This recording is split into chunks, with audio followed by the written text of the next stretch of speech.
Hello student, आप सभी लोग कैसे हैं। Welcome to DC bio classes.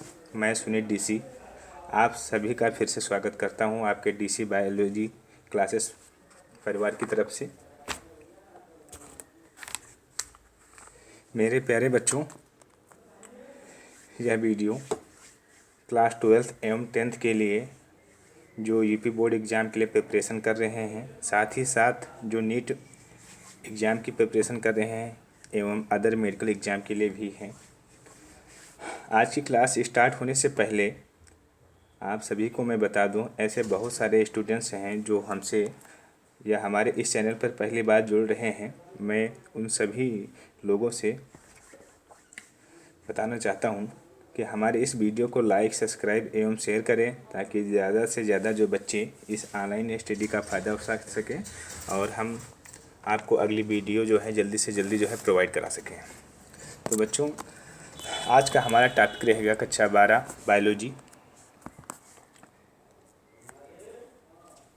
हम पहले कुछ बेसिक बातें करते हैं बायोलॉजी की, ताकि किसी भी चीज़ का अध्ययन करने से पहले हमें यह ज्ञान अवश्य होना चाहिए कि उसके सिलेबस का ज्ञान भी पता होना चाहिए, उसका पैटर्न भी पता हो जाना चाहिए, ताकि जो है हम अपने जो है नॉलेज को अच्छा और स्टडी और रिवीजन अच्छी कर सकें।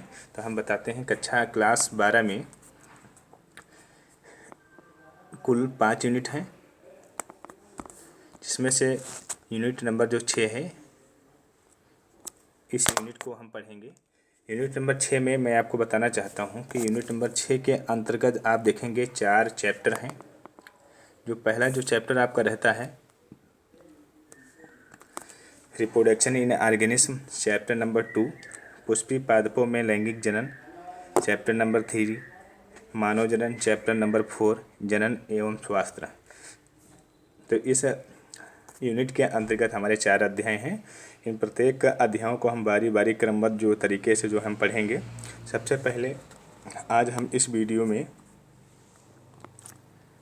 Chapter number 1 reproduction in organism पढ़ेंगे। तो ध्यान रहे सभी लोगों को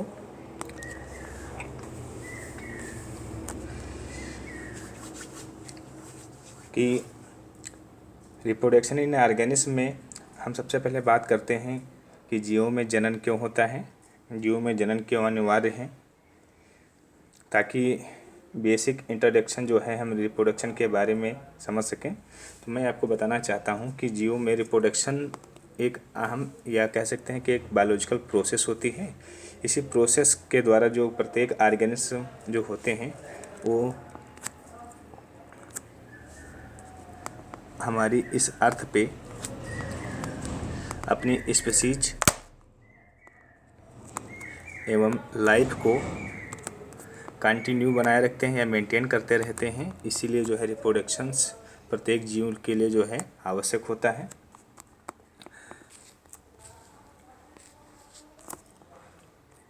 मेरे प्यारे बच्चों, साथ ही साथ हम यह भी देखेंगे कि इस अध्याय के अंतर्गत हम MCQ क्वेश्चन, अति लघुत्तरीय question, short time question, long time question को जो है अध्ययन करेंगे। और इस अध्याय के अंतर्गत हम निम्न टॉपिक पे जो है चर्चा करते हैं। तो सबसे पहला जो टॉपिक हमारा रहता है लाइफ स्पेन क्या होता है। दूसरे पे हम पढ़ेंगे इसमें मेथड ऑफ रिप्रोडक्शन। तीसरे पे पढ़ते हैं टाइप्स ऑफ रिप्रोडक्शंस, इसमें एसेक्सुअल रिप्रोडक्शंस, सेक्सुअल रिप्रोडक्शंस क्या होता है। और फोर्थ इस पे हम देखेंगे कि इसके अंतर्गत जो है जंतुओं में जो फर्टिलाइजेशन की स्टेज होती हैं वो क्या होती हैं और अनिषेक जनन क्या होता है। इस अध्याय के अंतर्गत हमें यही सब पढ़ना है। तो सबसे पहले बच्चों हम स्टार्ट करते हैं लाइफ स्पेन के बारे में। देखते हैं लाइफ स्पेन क्या होता है। तो जीवन, लाइफ स्पेन को हम हिंदी में जीवन अवधि बोलते हैं। अगर हम आपसे पूछें कि आप अपने चारों ओर आप अपने चारों ओर मान के चलिए, यहाँ पे कोई एक ह्यूमन खड़ा है, वो अपने एनवायरनमेंट में चारों ओर देखता है। क्या देखता है कि उसके आसपास जो है बहुत सारे ऑर्गेनिज्म होते हैं। प्रत्येक ऑर्गेनिज्म में सिमिलरिटी डिसिमिलरिटी पाई जाती है, समानताएं एवं असमानता पाई जाती हैं। इसी सिमिलरिटी के आधार पे हम यह भी देख सकते हैं कि इनमें इन जीवों का जो लाइफ स्पेन होता है वह लाइफ स्पेन एक जैसा नहीं होता है। कुछ ऐसे ऑर्गेनिज्म होते हैं जो कम लाइफ स्पेन के होते हैं, कुछ ऐसे ऑर्गेनिज्म होते हैं जो अधिक लाइफ स्पेन के होते हैं। तो इस हिसाब से हम यहाँ कह सकते हैं जो लाइफ स्पेन होता है ऑर्गेनिज्म में वो बिल्कुल इक्वल नहीं होता है। प्रत्येक ऑर्गेनिज्म का जो लाइफ स्पेन होता है वो अलग अलग प्रकार से होता है। अब हम बात करते हैं बेटा लाइफ स्पेन की ही। तो लाइफ स्पेन में हम क्या देखते हैं कि पृथ्वी पर उपस्थित समस्त जीवों का एक निश्चित लाइफ साइकिल होता है।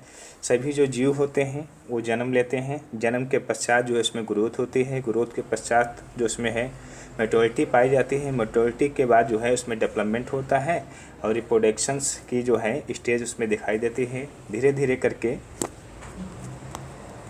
करके उनके आयु बढ़ने के साथ साथ उन जीवों में उनकी शक्ति का ह्रास होने लगता है, जिससे उनकी डेथ हो जाती है। तो इस प्रकार हम समझ सकते हैं कि जो लाइफ स्पेन होता है किसी भी ऑर्गेनिज्म के बर्थ से लेके उसके डेथ तक की जो टाइम पीरियड होता है, जो टाइम पीरियड होगा, इसको हम लाइफ स्पेन या जो है जीवन अवधि बोलते हैं। तो आप इसको अच्छी तरह से समझ सकते होंगे। आगे हम बात करते हैं बच्चों, किसी जीव की जीवन अवधि उसके आकार से कोई संबंध नहीं होता है।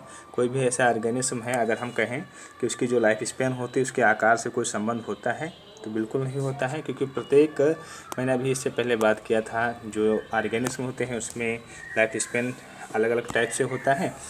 तो इसीलिए जो है इसमें साइज़ का आकार का कोई संबंध नहीं होता। एग्जाम्पल के तौर पर हम समझ सकते हैं इस बात को।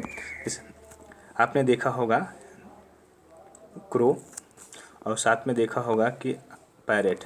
अगर इन दोनों के साइज़ की बात करते हैं, इन दोनों के साइज़ की हम बात करें तो इन दोनों का साइज़ जो है लगभग सिमिलर होता है। अगर इनकी एज की बात करते हैं, लाइफ स्पेन की बात करते हैं, तो क्रो जो होता है 15 से 20 ईयर के अबव में जो है जीवित रहता है। और अगर पैरेट की बात करते हैं तो 140 से 150 ईयर तक जो है पैरेट जो है जीवित रहता है। तो यहाँ पे हमने क्या देखा, यहाँ पे हम यह देख रहे हैं कि जो क्रो होता है और पैरेट होता है, इनके अगर आकार की बात करते हैं, बॉडी का साइज़ अगर देखते हैं तो आकार में कोई विशेष डिफरेंट अंतर नहीं होता है। दूसरा एग्जांपल हम यह समझ सकते हैं कि आपने देखा होगा एक मैंगो का ट्री जिसको हम आम बोलते हैं, साथ ही साथ आपने देखा होगा एक बनियान का ट्री जिसको हम बरगद बोलते हैं, या पीपल का पेड़ ले सकते हैं आप। पीपल के पेड़ जो होते हैं सैकड़ों वर्ष तक जीवित रहते हैं। बनियान ट्री जो होता है ये भी क्या होते हैं, अधिक वर्षों तक जीवित रहते हैं। लेकिन इन दोनों में अगर साइज़ की बात करते हैं तो काफ़ी डिफरेंस पाया जाता है। इसीलिए जो लाइफ स्पेन में हम जो ध्यान देने योग्य बातें हैं, किसी जीव की जीवन अवधि जो होती है उसके आकार से कोई संबंध नहीं रखती है। ये काफ़ी इंपॉर्टेंट बात है। आगे हम बात करते हैं, कुछ एग्जाम्पल हैं बेटा हमारे पास प्रत्येक जीव के जो है कितने उनकी लाइफ स्पेन होती है। तो सबसे पहले हम देखेंगे यहाँ पर लाइफ स्पेन के बारे में कि जो फसली पादप होते हैं जिसको हम क्रॉप बोलते हैं, वो 4 से 6 माह तक इनकी लाइफ स्पेन होती है। अगर रोज़ की बात करें वो 10 वर्ष तक इनकी लाइफ स्पेन होती है। अगर बनाना की बात करते हैं बेटा तो ये 25 वर्ष तक होता है। अगर बनियान की बात करते हैं तो ये 300 से 100 एबव तक जो है ये जीवित रहते हैं।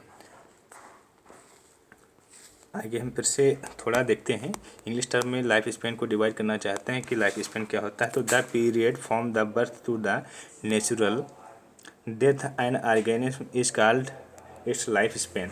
अगर हम कह सकते हैं कोई भी ऐसा ऑर्गेनिज्म है जो जन्म से लेकर उसके जो प्राकृतिक जो मृत्यु होती है, नेचुरल डेथ होती है, वहाँ तक का जो टाइम पीरियड होता है उसको हम लाइफ स्पेन बोलते हैं। आप यहाँ पे इस डायग्राम में देख सकते हैं। इस डायग्राम के अंतर्गत आप देख सकते हैं, आप अपने आसपास चारों ओर भी देखते हैं कि बहुत सारे ऑर्गेनिज्म उपस्थित होते हैं। ये बहुत सारे जो ऑर्गेनिज्म होते हैं ये डिफरेंट प्रकार के होते हैं। इनमें साइज में बहुत काफ़ी डिफरेंस पाया जाता है। जैसे यहाँ पे आपको दिखाई दे रहा है, ये आपका डॉग है, ये खासकर आपके आसपास ही पाया जाता है। एलिफेंट है।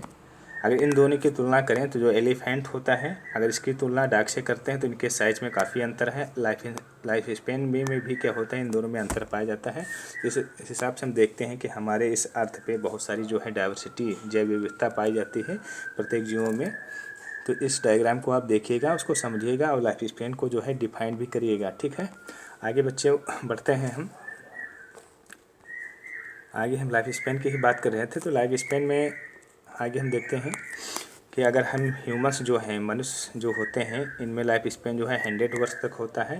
अब तो जो ह्यूमंस होते हैं इनकी लाइफ स्पेन थोड़ा कम पड़ गई है एनवायरमेंटल्स जो है इश्यूज़ की वजह से। पैरेट की बात करते हैं 150 वर्ष तक इनका लाइफ स्पेन होता है। क्रोकोडाइल की बात करते हैं बेटा तो ये 50 ईयर्स तक जो है जीवित रहते हैं। अगर टॉर्टोइज की बात करते हैं ये 150 ईयर्स तक जीवित रहता है। अगर व्हेल की बात करते हैं ये 40 ईयर्स तक जो है जीवित रहते हैं।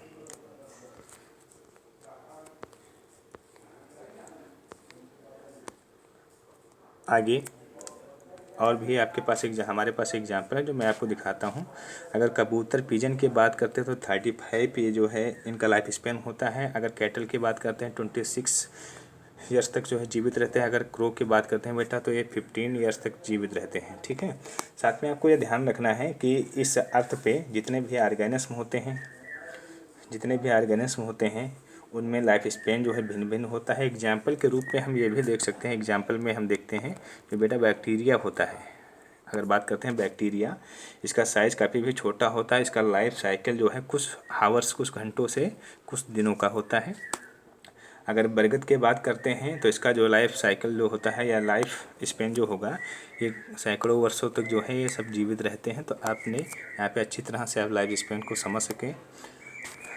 आगे हम बढ़ते हैं बेटा। तो आगे हम बात करते हैं रिप्रोडक्शंस की। रिप्रोडक्शंस क्या होता है, जीवों में जनन के बारे में बात करेंगे। तो रिप्रोडक्शंस क्या होता है, जनन क्या है। तो जनन हम समझ सकते हैं कि प्रत्येक जीव अपने ही समान, जो प्रत्येक जीव होता है अपने ही समान नया जीव संतति या ऑफस्प्रिंग उत्पन्न करता है। इस प्रोसेस को जो है हम रिप्रोडक्शन बोलते हैं। ध्यान रखें बच्चों कि रिप्रोडक्शन के द्वारा उनकी जनरेशन में कंटिन्यूटी या निरंतरता जो है बनी रहती है तथा किसी जीव की मृत्यु होने के पश्चात उनकी जो जनरेशन है आगे बढ़ते रहते हैं। अगर हम रिप्रोडक्शन को जो है थोड़ा और समझना चाहें बेसिकली तो यहाँ पर रिप्रोडक्शन के बारे में हम यह भी कह सकते हैं, जो रिप्रोडक्शन होता है ये बायोलॉजिकल प्रोसेस होता है जिसमें एक जीव अपने समान जीवों को जन्म देता है। रिप्रोडक्शन जीवों का एक प्रमुख जो है कैरेक्टर भी होता है। रिप्रोडक्शन द्वारा जो ऑर्गेनिज्म होते हैं अपने समान अन्य जीवों को जो है उत्पत्ति करते हैं। अगर हम देखते हैं बेटा कि पृथ्वी पे अगर जीवन की निरंतरता जो बनी रहती है रिप्रोडक्शन के द्वारा ही संभव होती है। साथ ही साथ एक बहुत इम्पॉर्टेंट बात है, आपको ध्यान रखना होगा, जो हमारा जेनेटिक मटेरियल होता है जिसको हम आनुवांशिक पदार्थ बोलते हैं, यह रिप्रोडक्शन के द्वारा जो होता है एक ऑर्गेनिज्म से दूसरे ऑर्गेनिज्म में ट्रांसफ़र हो पाता है। इसलिए रिप्रोडक्शन हमारे लिए बहुत ज़रूरी होता है। अब हम बात करते हैं बेटा रिप्रोडक्शन के बारे में कि रिप्रोडक्शन कितने प्रकार का होता है या टाइप्स ऑफ रिप्रोडक्शन कितने प्रकार का होता है। तो हम बात करते हैं रिप्रोडक्शन जो है ये मुख्यतः 2 प्रकार का होता है।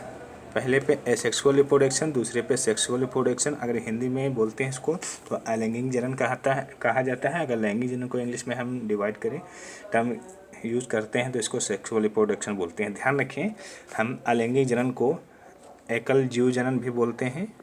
अलैंगिक जनन को हम एकल जीव जनन भी बोलते हैं या सिंगल इंडिविजुअल रिप्रोडक्शन इसको बोला जाता है।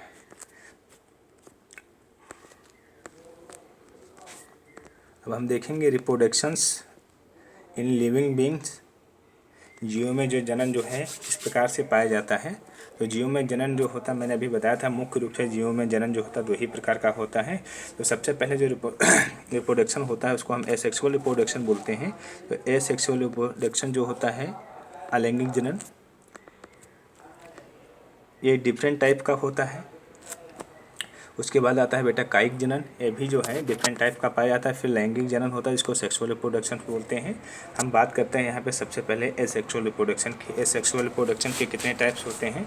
तो एसेक्सुअल जो रिप्रोडक्शन बेटा होता है, सबसे पहले इसमें बाइनरी फिजिशन होता है। हिंदी में इसको बोलते हैं बेटा द्विविभाजन बोला जाता है। इसका एग्जाम्पल अमीबा है। दूसरा टाइप देखते हैं एसेक्सुअल रिप्रोडक्शन का, जिसको हम बहुविखंडन बोलते हैं, और बहुविखंडन को इंग्लिश में हम मल्टीपल फिजिशियन बोलते हैं। तीसरा इसका एग्जाम्पल होता है मुकुलन, और मुकुलन को हम बडिंग बोलते हैं। इसके एग्जाम्पल जो है मुकुलन के हम देख सकते हैं ईस्ट और हाइड्रा। ईस्ट और हाइड्रा जो बडिंग जो प्रोसेस होती है यह ईस्ट और हाइड्रा के अंतर्गत होता है। उसके बाद एसेक्सुअल रिप्रोडक्शन जो होता है वो बड के द्वारा, कलिका के द्वारा होता है। जैसे हम फ्लोनेरिया आपने देखा होगा, फ्लोनेरिया एक प्लांट फ्लोनेरिया के अंतर्गत जो है बडिंग के द्वारा जो है इनमें रिप्रोडक्शन होता है, एक नई संतति बनते हैं।